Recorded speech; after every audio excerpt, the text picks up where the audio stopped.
Hello. Well, I read another book. This one is called All That Glitters Isn't Old, and it's by Gabby Allan. Now, this one is a series of cozy mysteries. This is the third of the cozy mysteries of this particular milieu of characters and place and setting and all that. Um, Actually, I happened to look up the writer, Gabby Allan, and heard her on a podcast talking about these books. This one, being the third, is about, well, they're wit and whiskers mysteries. And I just found this, browsing around the library looking for something to read. It was actually right by Simon Brett, the Simon Brett book that I just actually reviewed a couple back about the declutterer. This one, Wit and Whitney, Whitney and Whiskers is the characters. So Whitney is the woman. Whitney is a unmarried woman who lives on Catalina Island. She did live in the California coast. She grew up in Catalina Island, but then left there and then came back. And Whiskers is the cat. So this is a series of her and the cat. And I thought there was going to be more cat involved in the story. There was not a whole lot of cat. The cat was only in a few scenes. I thought the cat would be more like, solving the mystery. It's a cozy mystery. Did I say that already? Yeah, it's a cozy mystery, and that means it's, kind of a softer core mystery as opposed to a hardcore mystery. And, it involves an amateur sleuth.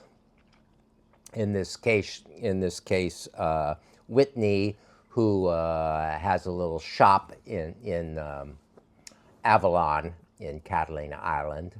And so it's, once again, the small town setting, only Catalina Island is, and Avalon is a small town. Apparently, there's only 3,000 people who live year-round in Avalon, but then lots of people from the mainland go there and tour around. I read something else about Avalon. Not about Avalon, but about Catalina Island. Some books back, I don't really remember which one that was, but a lot of the stuff about Catalina Island I already knew from reading that book, like that they have a casino there that's a big, round, sort of fancy place that was built by Wrigley, the chewing gum guy who also had baseball teams or something, I guess, and Wrigley Field. But anyway, the Wrigley Field was not out on Catalina Island. It's just the island, and apparently there's a Wrigley mansion there. I've never been to Catalina Island. I don't know if I'll ever be there. Actually, I just kind of found an old friend on Instagram, and she had talked about Catalina Island, suddenly. So it was like, oh, why is Catalina Island popping up like this? So maybe I am going to Catalina Island. Maybe I'm going to move to Catalina Island. Maybe the next time I come and make a YouTube book review or something, I'll be on Catalina Island. Who knows? So what goes on in this book is that the main group of characters, I guess, is the town cop, and Whitney, who has this little shop where she sells rocks and touristy things, I guess. And she also has a glass bottom boat or something. There wasn't much stuff about the glass bottom boat, except it was sort of referred to. So I guess in the previous two books there would be more stuff about the glass bottom boat. I don't know. But I'm not sure I'm going to read the other two. It's not that it was a bad book, but there are so many books to read, and As I say, I just ran across this one. And the problem with this book is that I thought there was going to be more like the kitty was involved somehow, doing something. I didn't think it was going to be genetically enhanced and particularly smart and capable of solving mysteries or anything like that. But only the cat's just in a couple of scenes. So Whitney lives with the cat, and she lives with her roommate Maribel, who works at the police station, and she's like taking training to become some kind of a cop. And so she,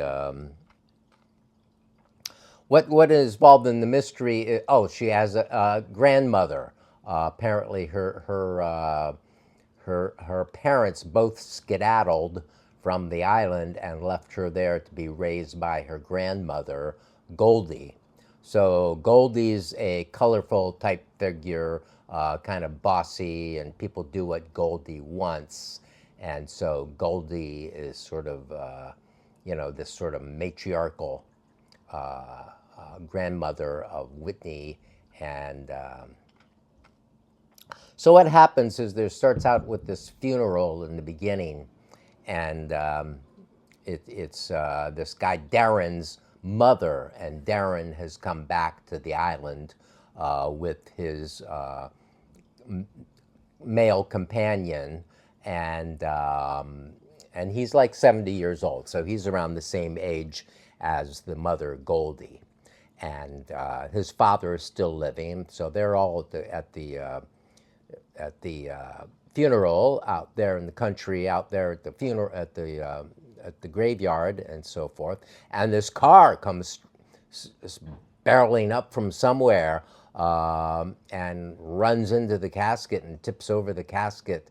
And there's this woman, Elsie, in the car, and turns out that she's always been in love with Darren, or was betrothed to Darren back in the old days, and then Goldie kind of got in the way of that. So there's this rivalry with Goldie and Darren and this Eliza woman. Eliza, is that her name? I think so. So meanwhile, they're going to show a movie at the casino.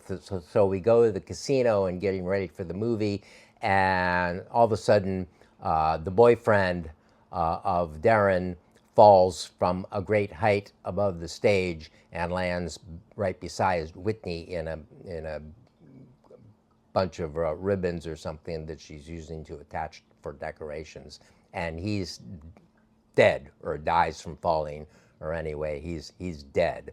So he's going to be the mystery that we're going to solve. And so we have, all this stuff goes on, and all this intrigue with, because it's sort of a romance. This is when the writer Gabby Allan was talking on the podcast, she said that Kensington sort of came up with the idea for these novels, this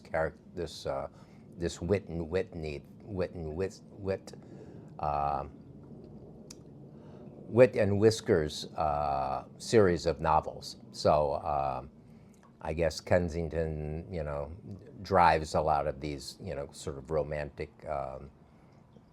cozy mystery things. So a lot of stuff goes on. She also has this boyfriend, Felix, who is, and they go scuba diving and so forth. And ultimately, there is some kind of a buried treasure. So on the cover of the book, you can see sort of a pirate's, a movie, clapboard for when you start rolling movies, which they use digital ones now, by the way, in most big-time productions. But anyway, so there's a pirate sort of Jolly Roger flag there, because there is sort of this